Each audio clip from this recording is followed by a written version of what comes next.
예수께서 무리를 보시고 산에 올라가 앉으시니 제자들이 나아온지라. 심령이 가난한 자는 복이 있나니 천국이 그들의 것임이요. 온유한 자는 복이 있나니 그들이 땅을 기업으로 받을 것임이요.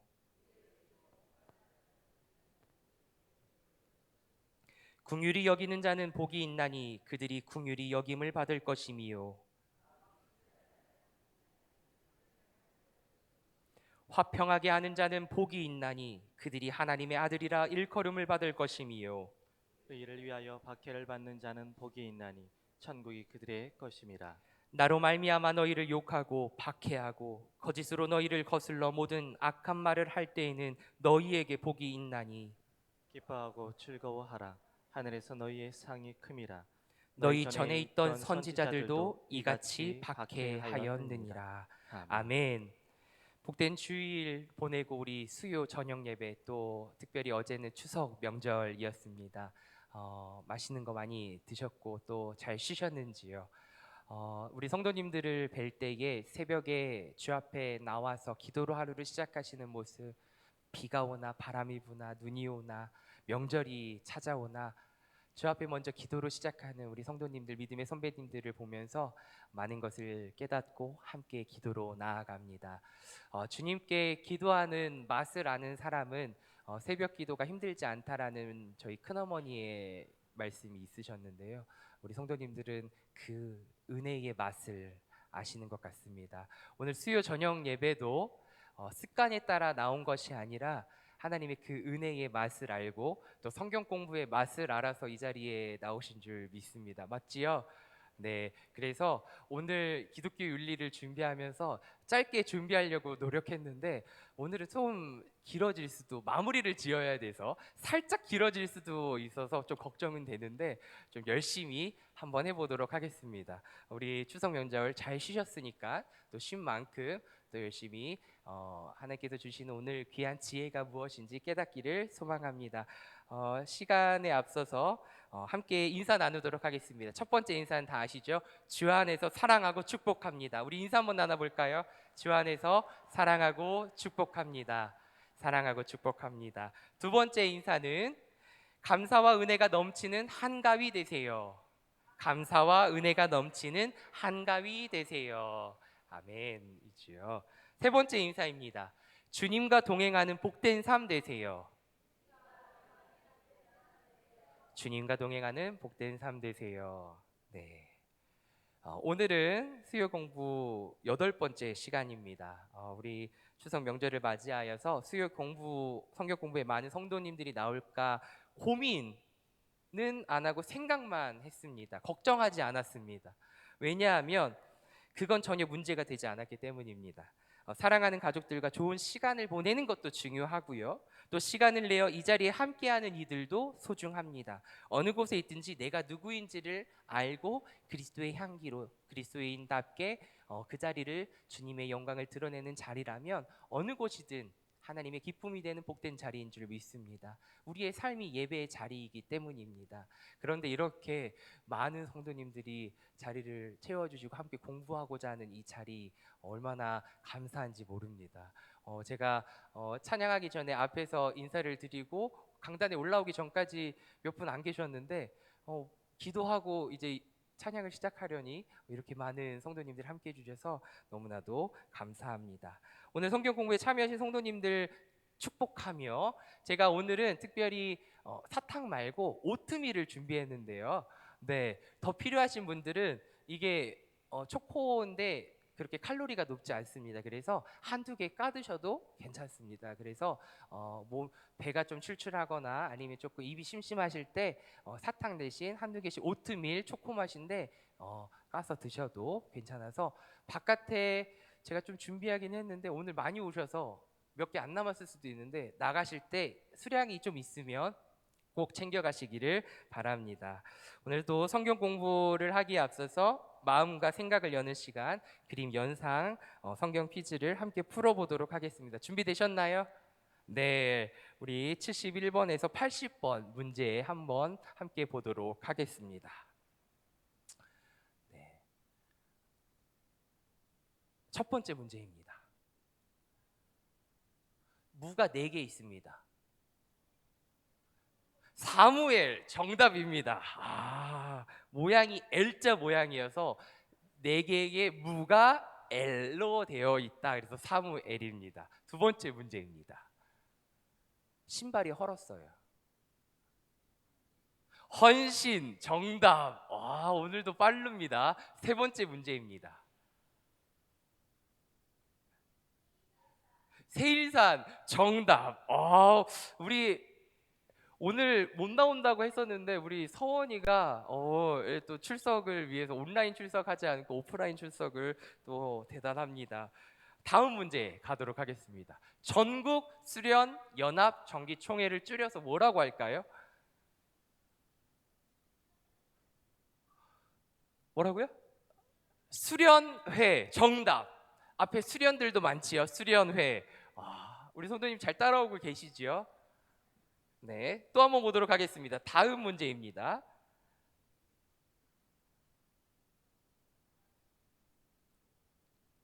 조승지 쌤 좀 뭔가 뭐예요? 아도니아 정답입니다. 아도니아. 네, 이해되시나요? 네, 정답. 다음 문제입니다. 이거는 한자도 섞여 있어요. 약간. 본디오 빌라가 어디에 있죠? 섬 도자에 있죠. 섬. 그래서 빌라도입니다. 네, 이거는 약간 헷갈리신 것 같아서 정답 빌라도. 다음 문제입니다. 우리는 모두가 영어로 투게더 말고 한 글자로 올무. 맞아요. 정답입니다. 우리 청년분께서 맞춰주셨는데 올무입니다. 네, 다음 문제. 양육. 권사님 맞습니다. 양육. 항상 6개를 세고 양을 세서 육양 이렇게 생각하는데 양이 6개, 6마리 있어서 양육이라고 생각하셔야 됩니다. 좋습니다. 다음 문제입니다.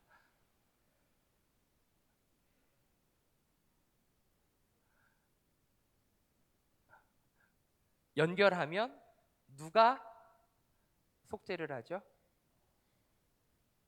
네. 그래서 속죄소 정답. 우리 권사님 정답입니다. 오, 좋아요. 다음 문제 갑니다. 이건 약간 권사님 정답. 잠언. 네, 잠언 말씀 원자 써서 여기가 끝입니다. 정말 빨라요. 우리 또 집에 가면 또 우리 권사님들 칭찬할 것 같습니다. 저희 부모님께서 빨리 맞추신다고. 네, 우리 서원이가 젊은 친구 한 명 있다고 하는데 몇 살이냐고 묻기도 하셨거든요. 네, 우리 서원이를 비롯해서 우리 권사님들, 집사님들 대단하십니다. 벌써 8번째 시간이어서 아마 머리 회전도 빨리 되고 마음 문도 빨리 열려지기 때문에 빨리 맞출 수 있을 거라 생각이 듭니다. 이렇게 마음 문이 열렸으니 이제 성경 공부를 시작해 보도록 하겠습니다. 우리 한 주간도 주 안에서 잘 살아갔다라고 우리 지난 시간에도 물어봤지요. 잘 살아간다는 의미가 무엇인지. 우리가 주님을 믿고 신앙생활을 하면서 살아가는 이 삶 가운데에 진리의 말씀 안에서 참된 자유함을 얻고 그 은혜 가운데 소망 가운데 사랑하며 복음의 참된 빛을 따라 살아가는 그 참사랑 안에서 우리는 선한 길로 살아갔는지 우리의 삶을 되돌아볼 수 있어야 합니다. 주님의 말씀 안에서 내가 잘 살아왔는지, 그저 주어진 삶이 평안하고 행복한 것도 감사이지만 주님의 말씀대로 내가 잘 살아왔는지 점검하는 시간이 분명히 필요하다는 것입니다. 그것이 주일 예배 시간일 수도 있고요, 새벽 예배 시간일 수도 있고요, 수요 저녁 예배 시간일 수도 있고, 금요 저녁 예배 시간일 수도 있고, 나의 삶의 자리, 잠자기 전에 아침에 일어났을 때 감사로 시작할 때 그때일 수도 있습니다. 걸어갈 때도 그럴 수 있습니다. 중요한 것은 뭐라고요? 주의 말씀 안에서 나의 삶을 비추어 보라는 것입니다. 무너지라는 소리가 아니라 거기에 현혹되어서 아니면은 거기에 억압되어서 나의 삶을 억압시키고 무너뜨리는 것이 아니라 주님께서 위로해 주시고 다시금 용기와 힘을 더하여 주시는 그 사랑과 은혜를 경험하라는 것입니다. 그러려면 뭘 해야 될까요? 기도해야 합니다. 말씀을 가지고 함께 기도해야 합니다. 그럴 때 주님께서 세미한 음성을 우리에게 들려주시고 그 음성 가운데 주님께서 참된 평안을 우리에게 허락하여 주실 줄 믿습니다. 어떤 분이 세미한 음성이 정말 들리냐고 물으실 수도 있어요. 대답하실 수도 있겠죠. 그런데 그런 의미가 아닙니다. 주님의 말씀이 떠오를 겁니다. 묵상할 때에 주의 말씀이 떠오를 것입니다. 놀라지 말라고, 내가 너와 함께함이라고, 그 기도 가운데 우리에게 평안을 허락하여 주실 것입니다. 그것을 붙잡고 살아가라는 것이지요. 오늘 이 시간 함께하는 우리 성도님들, 그 삶 가운데에 주님의 그 은혜가 충만하기를 간절히 축복합니다. 지난 시간 하나님의 사랑, 이웃 사랑이 충만한 이 추석 명절을 보내기를 원했는데 우리의 삶이 그런 삶이 되었는지 또한 우리의 삶 되돌아보기를 원합니다. 의무론적인 윤리와 목적론적인 윤리를 오늘은 세 번째로 함께 나누려고 합니다.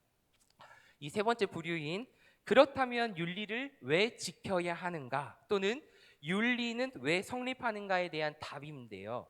간단히 말하면 이 질문은 그것이 인간된 도리로 마땅하기에 라는 설명으로 해석이 되는 의무론적인 윤리하고 이익이 있기 때문에 내가 지키는 것이다라는 목적론적인 윤리라고 설명할 수 있습니다. 성도님들이 무엇이 더 맞다라고 생각하나요? 인간된 도리로 마땅하기에 지켜야 합니까? 아니면 이익이 있기 때문에 지켜야 합니까? 이렇게만 말하면 이 후자 목적론적인 이 윤리가 되게 가벼워 보일 수 있습니다. 이익이 없으면 지키지 않아도 된다고 말하는 윤리로 들리기 때문이죠. 하지만 이는 인간의 본성의 문제와도 연관되기에 우리가 쉽게 무시해서는 안 되는 내용입니다. 인간이라는 존재가 과연 이익에 대한 동기부여 없이 움직일 수 있을까? 하는 이 질문의 답이기 때문입니다. 우리는 좀 솔직해질 필요가 있어요. 말씀 앞에서도 좀 솔직해질 필요가 있습니다. 솔직하게 사십시오. 하나님 앞에서도 솔직하게 좀 사시기를 바랍니다. 기도할 때 뭘 숨기며 하나님께 기도하십니까? 솔직하게 나의 연약함을 내어놓고 주님께 도움을 구하며 나의 더럽고 추악한 죄악을 용서해 달라고 주님께 나아가기를 원합니다. 말씀 안에 비추어 살아가야 합니다. 노력해야 합니다. 그리고 남을 바라볼 필요도 없습니다. 나를 바라보라는 거예요. 즉 정죄하라는 것이 아니라 잣대로 들이밀라는 것이 아니라 나를 보라고 말씀하고 있는 것입니다. 기독교는 그러면 어디에 더 가까울까요? 의무론적 아니면 목적론적? 당연히 의무론적 윤리에 가깝다라고 우리는 생각할 수 있습니다. 하나님의 절대성에 기반한 윤리, 그에 따라 주어진 규범들에 근거한 윤리, 이익이나 대가가 아니라 마땅히 해야 할 윤리, 옳은 것이기에 따라야 하는 윤리이기 때문입니다. 그러나 성경에서 반대의 이야기도 분명히 있습니다. 성경은 인간을 욕망 덩어리라고 분류합니다. 하나님과 이웃을 사랑할 욕망이 어그러져서 오직 자기 자신의 이익만 바라며 뒤틀려버린 자기 사랑의 화신들 말입니다. 그래서 성경은 복에 대해 또한 말씀합니다. 오늘 함께 읽은 마태복음 5장의 말씀도 그렇지만 하나님의 뜻을 따르는 것이 복이라 말합니다. 실제 그것이 내 현실의 삶에 유익하고 미래의 삶을 조성하며 모두가 그러할 때 공공의 이익, 즉 공공선이 이루어지기에 그리해야 함을 역설하고 있는 것입니다. 어찌 보면 마땅하기에 해야 한다라는 말보다 이를 따르면 유익이 있을 것이라고 접근하고 있는 바가 많다라고 생각할 수도 있습니다. 오늘 말씀도 복에 대해서 예수님께서 말씀하고 있지 않습니까? 말씀에 대한 설교 시간이 아니기 때문에 설교하는 시간이 아니기 때문에 이 팔복에 대해서는 우리 설교 시간에 이야기를 들으시고 오늘은 이와 같은 복들을 통해서 나만을 위한 그리고 나만의 유익을 위해 구하는 것이 아니라 모두 나아가 우리 모두가 하나님의 영광을 위해 살아갈 것을 권면하고 있음을 깨닫기를 원합니다. 여기에 대해서 보네퍼라는 사람이 윤리학이라는 책에서 소개하는 그리스도와 현실과 선에 대해 이야기를 하고 있는데요. 삼위일체 하나님께서 현실 안에 포함되어 있다는 사실이 드러난다면 윤리적인 문제는 곧장 완전히 새로운 국면에 들어서게 된다라고 이야기합니다. 이것은 내가 선해진다거나 세상의 상황이 나를 통해 개선된다는 것이 아니라 하나님의 현실이 어디서나 궁극적 현실로 입증이 된다는 사실을 말하고 있습니다. 이는 하나님의 궁극적 현실로서 우리의 신앙이 되지 않는 한, 하나님의 궁극적인 현실로서 우리의 신앙이 되어지지 않는 한, 이른바 주어진 모든 것, 즉 우리가 자각하고 인식하고 있는 모든 율법과 규범은 추상적인 게 돼버린다는 것입니다. 하나님의 현실 안에서 우리의 신앙이 되어 있지 않으면 모든 율법과 규범이 추상적이 되어버린다는 거예요. 추상적으로 변한다는 것입니다. 우리는 성경 말씀을 통해 하나님의 자기 증언, 곧 자기 계시를 신앙으로 인정함으로써 살아계신 하나님을 계시로서 궁극적 현실에 함께함을 믿고 우리는 살아갑니다. 이 지금 하나님이 우리와 함께 하심을 믿고 계십니까? 아멘. 그 말씀 속에서 우리는 살아간다는 것이지요. 하나님께서 역사하고 계시고 지금도 살아서 우리와 함께 하심을 믿고 살아가는 자기 증거, 곧 말씀을 통해 자기 계시를 신앙으로 받아들이면서 살아가고 있는 거예요. 그래서 우리는 추상적인 게 아닙니다. 현실적인 겁니다. 나아가 궁극적인 현실이신 하나님은 바로 자기 자신을 알리시고 증언하시고 계시하는 분으로서 예수 그리스도 안에 계신 하나님입니다. 하나님 예수 그리스도 안에 계신 하나님입니다. 그러기에 선에 대한 이 질문은 오직 그리스도 안에서 대답을 찾을 수 있음을 우리는 헷갈려서도 안 되고 흔들려서도 안 되고 잊어서도 안 됩니다. 누구를 통해서? 예수 그리스도. 이것만 잊지 않으면 됩니다. 예수 그리스도. 주님으로부터 선이 나온다는 거예요. 절대선, 공공선. 주님이 보여주셨습니다. 이것을 보네포는 말하고 있습니다. 즉 그리스도의 윤리의 근원은 자아의 현실이 아니고 세상의 현실도 아니고 규범과 가치의 현실도 아닌 바로 예수 그리스도 안에서 일어난 하나님의 계시의 현실이라는 것입니다. 중요한 것은 그리스도 안에서는 하나님의 현실과 세상 현실에 동시에 참여할 수 있는 우리에게 뭐가 주어졌을까요? 기회가 주어졌다라고 합니다. 우리는 예수 그리스도 안에 살아갈 때 하나님과 세상의 현실에 오늘날 참여하는 것입니다. 이것이 앞서 말한 하나님의 복에 대해 깨달음을 주고 있다는 사실이지요. 우리는 세상 안에서 그리스도인으로 살아갑니다. 세상 밖에서 살아가지 않고 어디서 살아가죠? 세상 안에서 우리는 그리스도인으로 살아갑니다. 주님의 자녀답게 살아갑니다. 그리스도에 참여함으로써 우리는 하나님의 현실과 동시에 세상의 현실에도 속하게 되는 것이지요. 즉 그리스도의 현실은 세상의 현실을 포함하고 있습니다.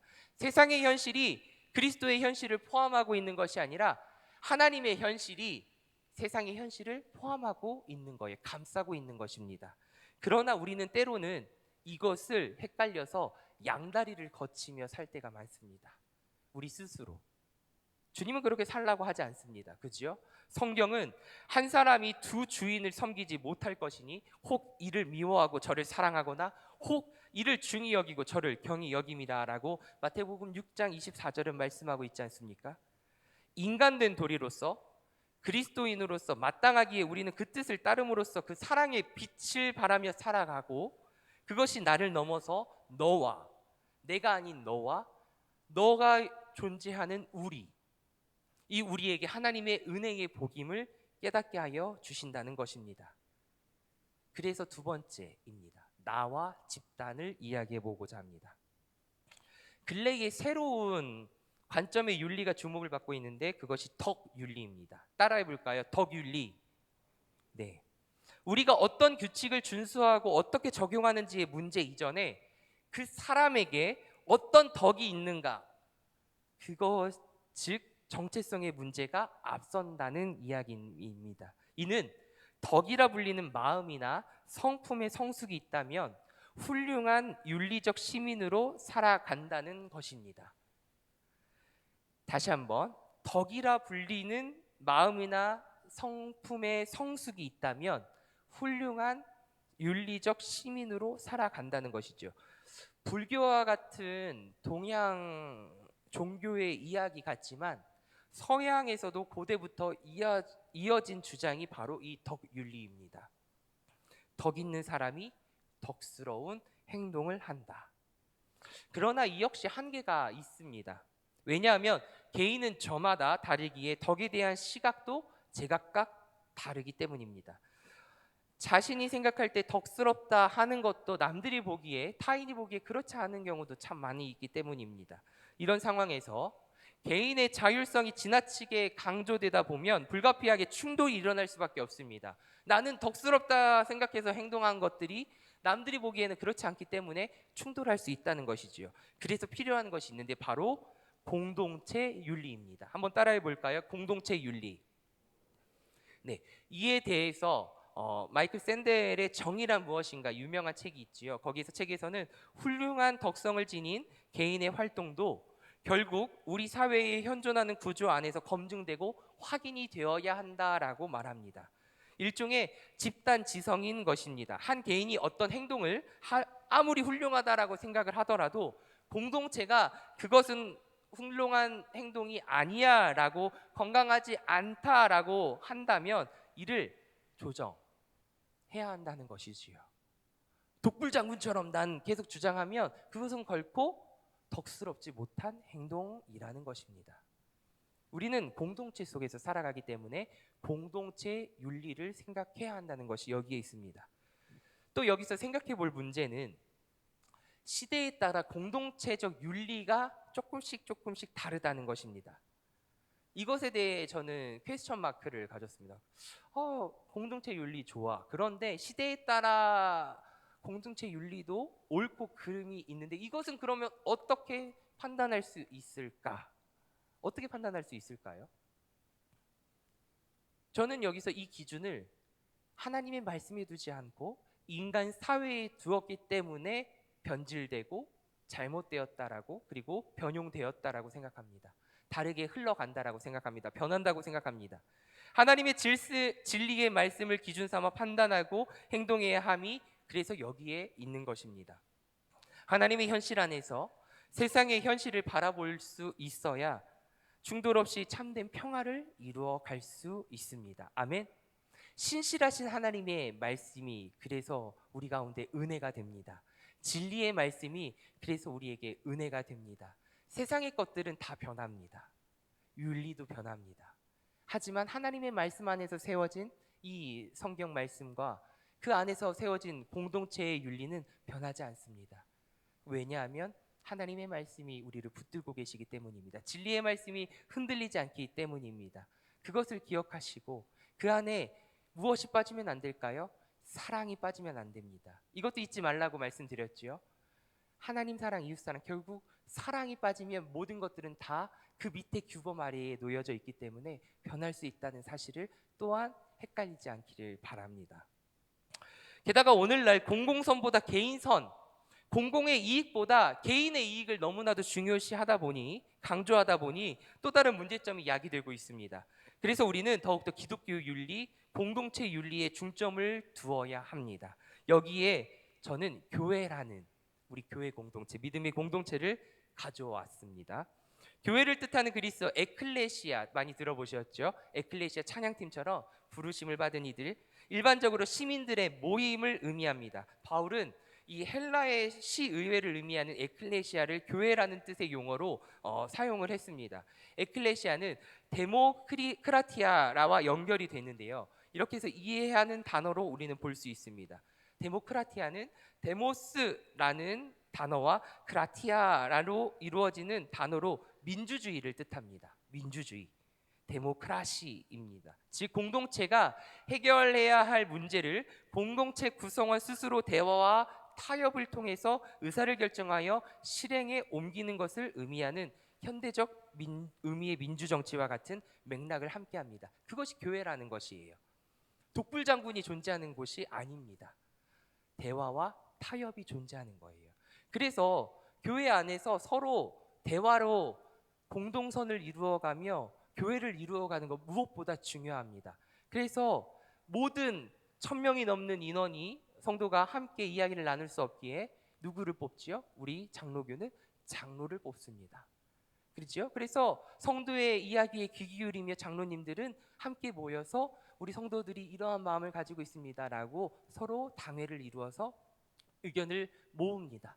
그래서 최상의 것을 또한 성도들에게 함께 나누고 공감하며 이루어 가지요. 이것이 교회입니다. 독불장군처럼 공산주의처럼 자기 마음대로 하는 것이 아니라 교회는 서로 타협과 토론과 이야기를 나누는 것입니다. 근데 이것이 자칫 잘못돼서 내가 짱이야, 내 이야기가 최고야 라고 자기 주장을 너무 강하게 어필하다 보면 문제가 생기기 마련입니다. 그러나 교회는 그런 곳이 아님을 우리 성도님들은 잘 알고 계시지요. 기독교 윤리에서 교회가 그래서 보조적인 기구가 아니라 그리스도인의 본질적인 자리임을 강조하고 있습니다. 우리 개개인이 홀로 사는 것이 아니라 가족과 함께 살고 타인과 관계를 맺고 살고 국가에 소속되어 국가를 통해 일구어진 사회적 자산을 사용하는 것처럼 한 그리스도인은 의식하고 있든 의식하고 있지 않든 교회 안에 공동체 안에 소속되어 살아가고 있다는 것입니다. 다만 여기서 사회의 공동체 윤리는 충돌을 방지하고 악을 억누르기 위해 존재해서 그 합의 방식이 중요하다라고 여겨집니다. 뭐가요? 합의 방식. 그런데 그리스도인의 공동체 윤리는 적극적 선을 일구어가기 위한 방식으로 존재하고 절대자의 계시를 해석하는 협의의 과정, 협의의 과정이 우선된다는 점을 우리는 잊어서는 안 됩니다. 합의의 방식이냐 협의의 방식이냐 비슷한 거 아니냐라고 할 수 있지만 조금 의미가 다릅니다. 이에 대해서는 더 깊게 이야기하면 한 3시간 이야기를 해야 돼서 여기서 정리를 하고요. 지금까지 나눈 기독교 윤리 오늘까지 세 번째 시간 기독교 윤리를 좀 정리해 보면 우리는 절대주의, 신적 절대주의를 표방합니다. 그리고 계시를 근거로 하기 때문에 우리는 절대주의, 신적 절대주의를 표방합니다. 그리고 규범 윤리를 우리는 표방합니다. 그러나 인생사 모든 것이 대한 규범이 주어진 것은 아니라고 이야기했죠. 그리고 신약 시대에는 이전의 규범 역시 재해석이 될 여지가 있다라고 이야기를 했습니다. 그리고 기독교 윤리는 신이 명한 바를 따르는 의무론적인 윤리로 보입니다. 우리가 그렇게 생각할 수 있다라고 했죠. 그러나 모든 것에 앞서는 것이 있는데 뭐가 있죠? 그와 같은 사랑의 시작, 하나님의 사랑, 하나님을 사랑함이 먼저 앞선다는 것이지요. 상위의 개념이 뭐라고요? 하나님의 사랑. 이 사랑 그 밑이 다 하위 개념입니다. 지금 이야기하고 있는 것들, 그 사랑함이 있는 자의 정체성은 이미 어디에서든 윤리적으로 살 수 있는 가능성을 품고 있기 때문에 그렇게 살면 됩니다. 하나님의 사랑. 그러나 완전한 우리 선한 정체성으로 바뀐 것은 아니지요. 우리가 거듭났다라고 이야기하지만 여전히 죄악은 우리 가운데 있기에 공동체적인 고려와 협의를 통해 살아가야 할 마땅한 방식을 도출해냅니다. 그것이 뭐라고요? 지금 마지막에 이야기한 공동체적 윤리입니다. 즉 기독교 윤리란 성경적인 절대주의를 기반으로 한 시대적인 재해석과 공동체적 평가와 적용입니다. 좀 어렵지요. 그래서 우리 퍼즐 뒤쪽에 그림 하나를 제공했습니다. 기독교 윤리는 어디에 속하는가? 절대주의 완전 끝까지가 있죠. 집단에도 끝까지가 있고 규범 윤리와 상황 윤리는 적절하게 분배가 되어 있고요. 의무론적인 윤리가 끝까지 되어 있지만 목적론적인 윤리 또한 배제할 수 없습니다. 그림이 색칠되어 있죠. 그리고 나도 있고요. 상대주의도 조금은 들어가져 있습니다. 나보다는 집단, 즉 우리를 더 생각하는 것이 기독교 윤리입니다. 여기는 색깔이 조금 연한데 우리 성도님들 거기에는 색깔이 조금 진하게 되어 있나요? 네. 이것이 절대 도표는 아닙니다. 하지만 내가 나만 생각하는 것이 아니라 집단을 조금 더 생각하는 것이 기독교 윤리고 상대주의보다 절대주의, 규범윤리, 그다음에 의무론적인 윤리를 조금 더 강조하고 있다는 것이 기독교 윤리라고 생각하시면 됩니다. 그러면 이제는 마무리하는 단계로 적용해보고 끝내도록 하겠습니다.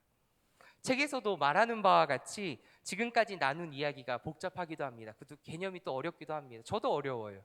그래서 어떻게 설명을 해야 할지 더 책을 찾아보기도 하고 했는데 그래도 송성찬 목사님께서 풀이한 것을 벗어나서 다른 것들을 더 첨가하면 분량이 너무나도 방대해져서 그것을 배제하다 보니 조금 해석에 어려움, 또 이해하는 데 어려움이 있으셨을 수도 있습니다. 쉽지 않으셨을 수도 있습니다. 그러나 이러한 과정을 통해서 내가 어떻게 살아가야 하는지, 그리스도인으로서 어떻게 살아가야 하는지 조금이나마 이해하셨다면, 그리고 나의 신앙생활에 있어서 조금 도움이 되셨다면 그것으로 충분합니다.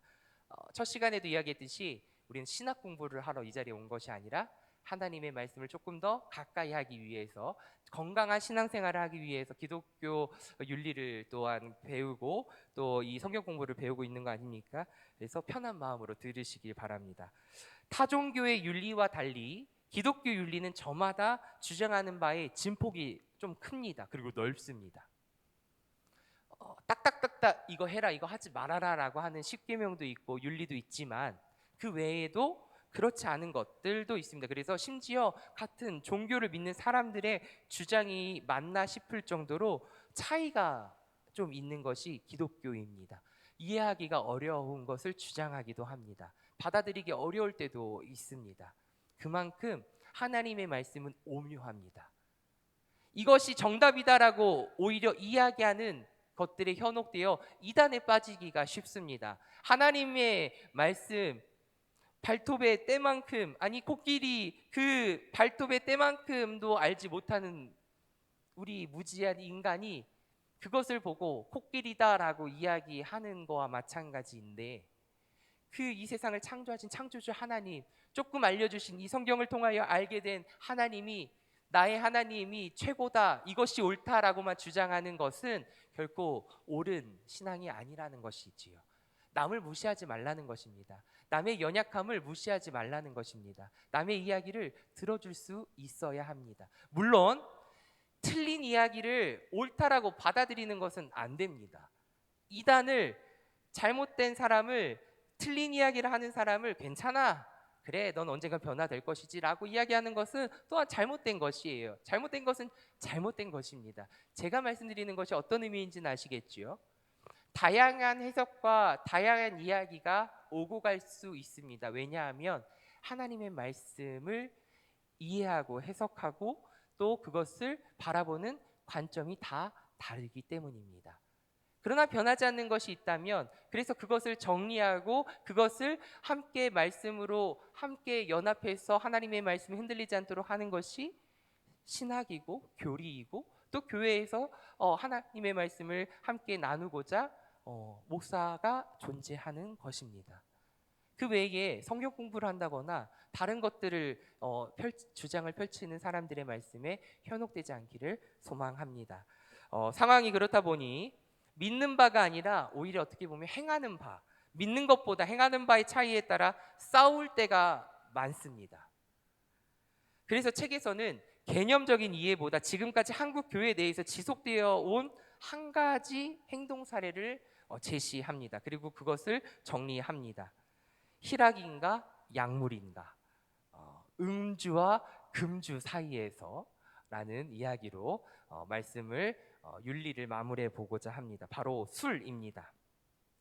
이 주제를 예로 든 이유는 한국 교회 역사 이래 지속적으로 화두가 된 문제였습니다. 그렇죠? 그리고 교회 밖에 있는 사람들마저도 이것이 그리스도인의 윤리와 연계된다고 믿던 시절이 있을 정도입니다. 지금도 마찬가지입니다. 제 친구도 부끄러운 이야기일 수도 있고 아닐 수도 있습니다. 저도 20살 때는 친구들과 음주를 즐긴 경험이 있는데요. 그럴 때 호프집에서 저한테 이야기를 합니다. 민증을 보더니 강단위에 교회 다니시는 분이 여기 와도 되나요? 와, 그분이 크리스천인지는 모르겠는데 그런 이야기를 했는데 마음이 뜨끔합니다. 취하지만 않으면 됩니다. 이렇게 들이밀었던 적이 있습니다. 그래서 얼른 창피해서 주민등록증을 뺏어서 주머니에 넣었는데요. 그런 경험이 있으신 분들도 있으리라 생각합니다. 저는 솔직하게 말씀드렸습니다. 솔직해질 필요가 있다라고 해서 저도 솔직하게 말씀드립니다. 그런 경험은 저에게 있습니다. 어찌됐건 교회 밖의 사람들마저도 이것이 그리스도인들에게 윤리와 연관되어 있다라고 믿고 있어요. 그만큼 저는 어떻게 생각했냐면요. 그리스도인에 대한 기준이 일반 사람들보다 높다라고 생각합니다. 아무리 사회가 그리스도인을 비판하고 크리스천들을 그리고 기독교를 비박하고 없어도 된다, 신은 없다라고 이야기해도 예수님을 믿는 사람들에 대한 기준은 일반 사람들보다 높습니다. 그래서 잘 살아야 합니다. 더 사랑해야 되고 용서할 수 있고 자비를 베풀 수 있어야 됩니다. 넉넉한 마음을 더 가질 수 있어야 합니다. 왜냐하면 예수님을 모르는 사람들도 주님을 믿는다고 하면 그 기준이 어느 순간 높아져 있기 때문입니다. 그 사람을 바라보는 기준이 높아져 있기 때문입니다. 그것을 잊지 마시기 바랍니다. 교회 내부에서도 실제 이를 기준으로 정죄하거나 반발하는 사례가 많았기도 해서 저자는 이것을 예로 들고 있는데 이에 성경과 맥락과 의무인지 목적인지 공동체로 적용하면서 이야기를 풀어나가고 있는데 좋은 예인 것 같아서 저도 가지고 왔습니다. 그리고 정리해보고자 합니다. 첫 번째입니다. 성경입니다. 성경적으로 한번 볼까요? 기독교 윤리의 기준은 뭐죠? 성경이라고. 그래서 우리 성경을 배웠죠, 첫 시간에. 그렇다면 성경은 술 혹은 음주에 대해 뭐라고 말하고 있나요? 성경에는 술이나 음주와 관련된 구절이 굉장히 많습니다. 그만큼 술은 인간의 일상과 밀접합니다. 그런데 성경에는 술 마시지 말라는 금언이 없다는 사실입니다. 술과 관련하여 금하는 것은 취하는 것뿐입니다. 오히려 성경에는 술과 음주의 긍정성을 언급하는 구절이 꽤 있다는 사실입니다. 그러나 여기서 음주의 긍정성을 음주에 대해 부정적으로 다루는 본문이 긍정적으로 다루는 본문보다 2배 이상 많습니다. 긍정적으로 말하는 본문도 분명히 있지만 부정적으로 말하는 부분이 2배 이상 훨씬 많다는 사실 우리 기억해야 합니다. 그렇다면 성경에서 직접적으로 금지나 허용을 이야기하지 않았기 때문에 술 문제는 맥락에 따라 해석을 하고 적용할 수 있는 우리가 지난 시간에 배운 아디아포라의 문제로 넘어갈 수 있어야 합니다. 왜 아디아포라인가? 즉 지난 시간에 우리가 나눈 이야기인데요. 해도 되고 안 해도 되는 영역들이 있다라고 했지요. 그래서 상황에 따라 판단이 달라질 수 있는 윤리의 영역인 아디아포라. 이는 선도 아니고 악도 아니고 뭐뭐 해라, 뭐뭐 하지 말아라 라는 명령이 주어지지 않았거나 주어졌다 하더라도 양쪽 모두 입장이 주어져서 명확하게 긍정도 부정도 할 수 없는 그런 영역이 아디아포라입니다. 디아포라 영역이 있고 아디아포라 영역이 있습니다. 그리고 그동안 한국교회에서 술을 바라본 이 시각과 달리 성경은 술을 그저 조금 독특한 음식의 하나로 여기기에 또한 그렇습니다. 그래서 이 독특함 잘 판단하셔야 돼요. 뭐요? 독특한 음식, 독특함. 다시 말하면 취함으로 이끄는 바에 대한 부분만 부정적으로 이야기할 뿐 이를 제외하면 술은 그저 음식에 지나지 않는다는 것입니다. 당연합니다. 술 만들어 보신 분 계십니까? 포도주 혹시 우리 교회에서도 만드시죠? 권사님들께서 포도주도 담그잖아요. 그리고 매실주도 담그시죠. 그렇죠? 그리고 저는 아팠을 때 그 말벌주도 먹어봤습니다. 엄청 세거든요. 근데 징그러워서 좀 못 먹긴 하는데 그 말벌이 둥둥둥 떠다녀서 약으로 먹는데 너무 징그러워서 저는 못 먹겠다라고 하니까 어머니께서 그 말벌은 다 한쪽에 치워주시고 그 말벌주만 저에게 조금씩 따라주셨는데 그래도 좀 상상이 되니까 좀 징그러웠습니다. 어찌되었건 우리는 매실주도 담그고 또 뭐 여러 가지 인삼을 담궈서 인삼주도 만들기도 하고 만들지요. 어떻게 만들죠? 술을 넣기도 합니다. 그런데 그 옛날에는 어떻게 하지요? 화학적으로 제조하지 않아도 자연 상태에서 발효가 되면 술이 되지요. 그지요? 생겨나는 것이기에 우리는 이것을 인류 역사에서 초기에서부터 함께 해온 음식이라고 생각할 수 있어요. 맞지요? 그렇다면 술의 상위 카테고리의 음식에 대한 성경의 접근부터 확인한 후에 그 아래에 포함되어 있는 술의 개념, 이 하위 카테고리를 다루는 게 맞습니다. 음식에 대해서 그래서 성경에 대해서 보려고 합니다. 구약과 신약의 접근 방식이 조금 다른데요. 구약에서는 먹어도 되는 것과 먹지 말아야 되는 것, 안 되는 것의 목록을 율법으로 분명하게 정하고 있고 이를 따라야지만 합니다. 그것이 준수 유무에 따라서 의로운 자가 되기도 하고 불의한 자가 되기도 하기 때문입니다. 그런 목록을 어떠한 기준에서 정했는지에 대해서는 그다지 친절한 설명이 없지만 중요한 것은 지금의 우리는 고민할 필요가 없다는 것입니다. 왜냐하면 서두에서 이야기한 누가 등장했지요? 예수 그리스도. 즉 성자 하나님의 선언 때문입니다. 주일날 말씀에도 언급된 말씀인데요. 마가복음 7장 18절 19절 세 번역 말씀 함께 읽어보도록 하겠습니다. 마가복음 7장 18절 19절 세 번역 말씀으로 함께 읽어보겠습니다. 시작. 예수 너희도 아직 깨닫지 못하느냐? 밖에서 사람의 몸속으로 들어가는 것이 사람을 더럽히지 못하는 것을 알지 못하느냐? 밖에서 사람 안으로 들어가는 것은 무엇인지 사람의 마음속으로 들어가지 않고 뱃속으로 들어가서 뒤로 나가기 때문이다. 예수께서는 이런 말씀을 하여 모든 음식은 깨끗하다고 하셨다. 아멘. 구약에서 어떠한 일이 있었든 성자 하나님인 예수의 선언 이후에서는 그 어떤 음식도 인간의 의로움과 부정함을 결정하지 못한다는 사실이 명백해졌습니다. 뭐가 더럽죠? 우리 마음에서. 그렇죠. 주일날 말씀을 잘 묵상하셨네요. 마음에서 나오는 음란과 더러운 말, 저주하는 말, 이런 것들이 더러운 것입니다. 이 음식은 괜찮다라고 말씀하고 있는 것이지요. 구약에서 어떠한 일이 있었든 성자 하나님인 예수의 선언 이후에 그 어떤 음식도 인간의 의로움과 부정함을 결정하지 못한다는 사실이 명백해졌기 때문에 술이 음식에 포함되는 것이라면 원론적으로는 술은 누구라도 마실 수 있습니다.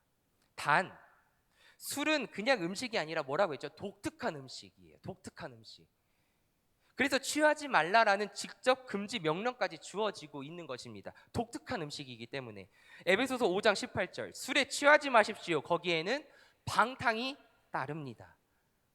취하지 말라고 합니다. 왜요? 방탕이 따릅니다. 그런데 이는 구약의 명령이 아니라 예수의 선언 이후인 바울 서신에 등장하는 말입니다. 따라서 무시할 수 있는 명령이 아닌 것이죠. 오히려 예의주시해야 합니다. 같은 음식인데 왜 술에는 이처럼 특수한 윤리가 덧붙여졌을까요? 취했을 때 혹은 취할 정도까지 마실 때의 술은 인간의 에너지원이 되거나 미각을 통해 쾌락을 선사하는 음식을 넘어섭니다. 인간을 인간답지 못하게 하는 파괴적인 일종의 약물이 되기 때문에 이를 조심해야 하는 것입니다. 제가 아파서 뭘 먹었다고 했죠? 약수를 먹었다고 했죠. 몸의 혈액순환을 돕기 위해서 약수를 먹었거든요. 한 잔 마셨습니다. 전 죄인인가요? 저는 죄인처럼 그것을 주님 용서해 주세요 그러면서 이렇게 마셨을까요? 포도주도 어떻게 보면 술이지요. 어떻게 마십니까? 감사하면서 마시지요. 와인 드시는 분들도 계시죠. 어떻게 드시나요? 주님 용서해 주옵소서 하면서 하시나요? 그렇지 않죠. 그런데 술집이나 안 좋은 곳에 가서 술을 드실 때는 불편함을 분명히 느끼실 거예요. 그 차이를 아셔야 된다는 것입니다. 뭔 차이가 있지요? 판단에 맡기겠습니다. 여태까지 배우셨기 때문에. 재미있게도 술은 인간의 삶을 더 인간답게 만드는 동시에 인간을 전혀 인간답지 못하게 만드는 특수성을 가지고 있는 것이 술입니다. 하나님은 인간을 하나님의 형상으로 만드셨습니다. 이 말은 여러 의미를 담고 있지만 그 중에서도 인간은 하나님의 대리 통치자로 옳고 그름을 판단해야 하는 존재라는 뜻이 있습니다. 그러나 사람이 술에 취하면 지성이 마비가 됩니다. 오직 욕구에 따라 움직이도록 변질이 됩니다. 변화가 되는 게 아니라 변질이 돼버려요. 안 좋게 변화빈다. 특히나 그리스도인이라면 그 안에 성령이 거하는 존재라는 사실을 안다면 성령의 말을 듣기보다는 본능의 말을 듣는 상태로 끌고 가는, 그리고 끌고 가버리는 이 취함은 결코 옳은 삶이 아님을 기억하십시오.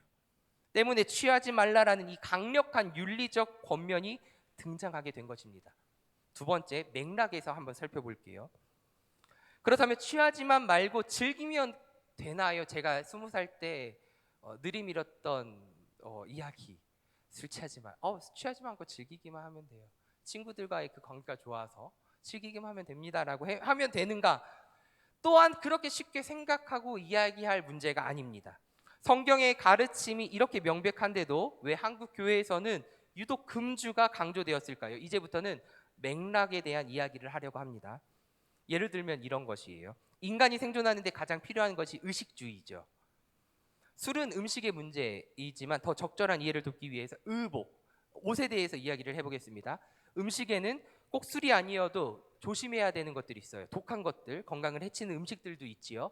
독이 든 음식처럼 우리는 조심해야 될 것이 있습니다. 그러나 옷은 그렇지가 않아요. 그렇기 때문에 의복에 대해서는 간섭할 필요가 없어 보입니다. 그런데 정말 그러할까요?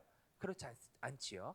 옷도 마찬가지예요. 내 집이라면 혹은 해변 같은 곳이라면 옷을 거의 걸치지 않고 있어도 상관없습니다. 집에서 편하게 있어도 되지요. 그러나 의복 착용을 간섭받는 장소가 있습니다. 이 말인즉슨 맥락이 주어지면, 상황이 주어지면 달라진다는 것이죠.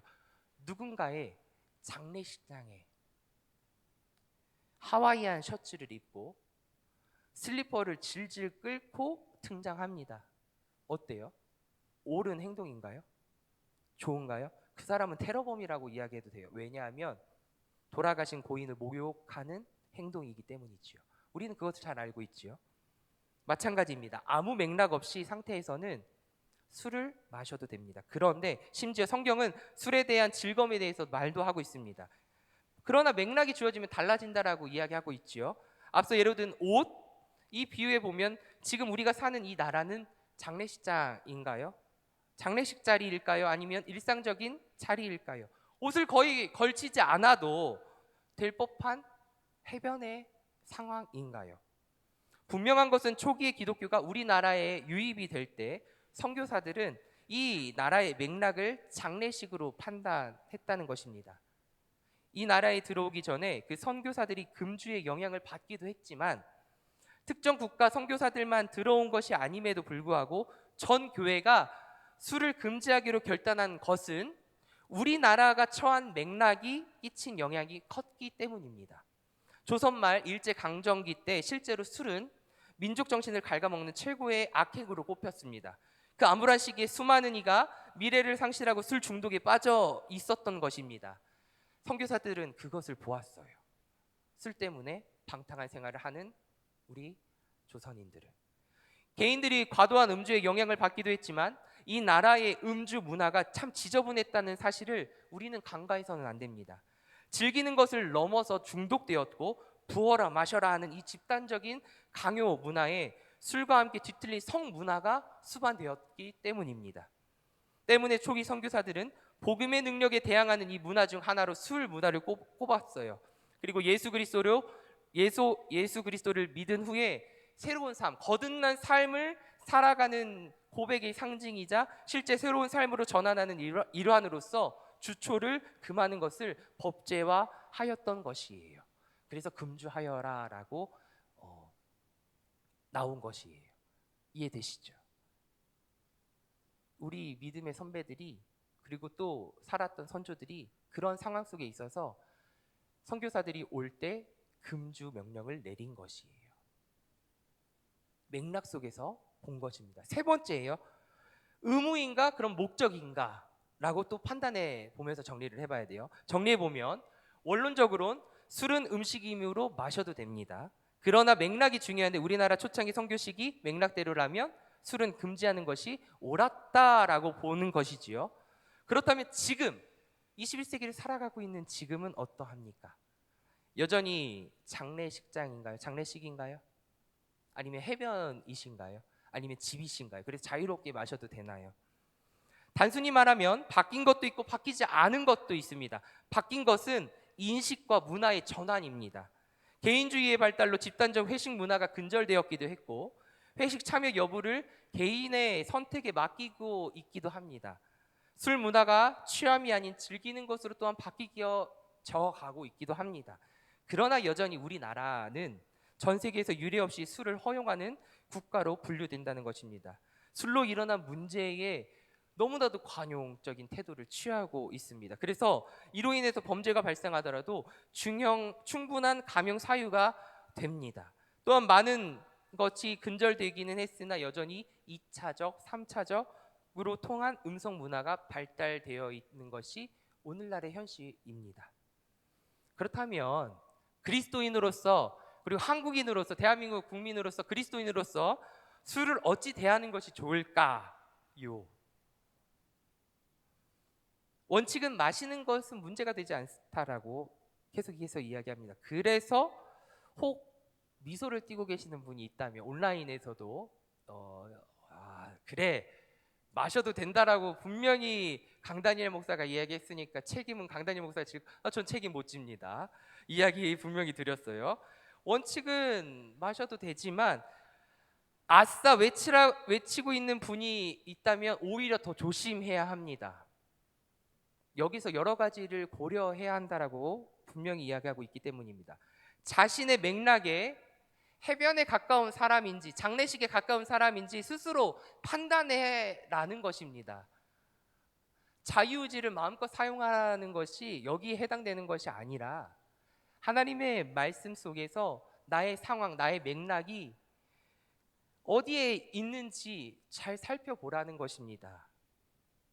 지금껏 마시고 있었는지 마시지 않고 있었는지 자신의 중독 성향을 확인해야 한다는 것이지요. 또한 누군가와 함께 어울릴 경우에는 그 사람들에 대해서도 또한 생각 고려해야 합니다.